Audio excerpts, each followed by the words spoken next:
Tulisan Iwan Pranajaya di media sosial Facebook viral terkait surat terbuka untuk Mahaprabu atau Putu Pandya.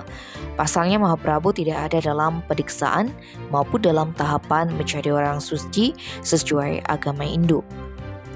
Serta atribut bak raja dengan singgasana termasuk juga dengan dananan mirip Sulinggih. Tertera dalam surat terbuka tersebut bahwa Mahaprabu memperjuangkan pemurnian PHDI bersama Ide Ratu Sukahet, pejuang Dresta Bali.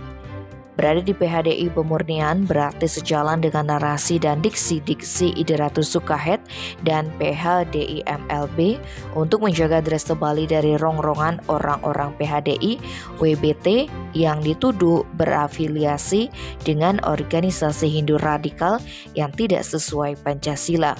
Iwan meminta penjelasan terkait nama dan proses hingga mendapat gelar Mahaprabu, karena menurutnya dalam Dresta Bali, orang yang abiseke Pandita atau Sulinggih melalui dikse Dwi Jati oleh Nabe Napak disaksikan Nabe Saksi dan Nabe Waktre memberikan bimbingan.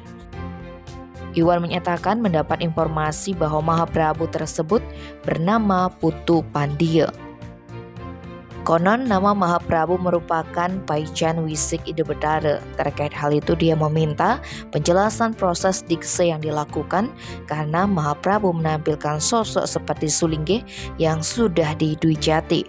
Dimintai konfirmasi terkait hal itu, Ketua PHDI Bali Nyoman Kenak mengaku masih berkoordinasi dengan PHDI Kabupaten Tabanan. Mantan Ketua PHDI Kota Denpasar ini meminta jika belum melewati tahapan menjadi orang suci, melewati dikse parikse, jangan mengenakan atribut seperti Sulinggih.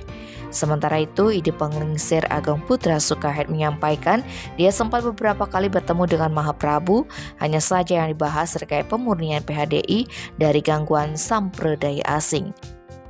Tim Bali Express melaporkan.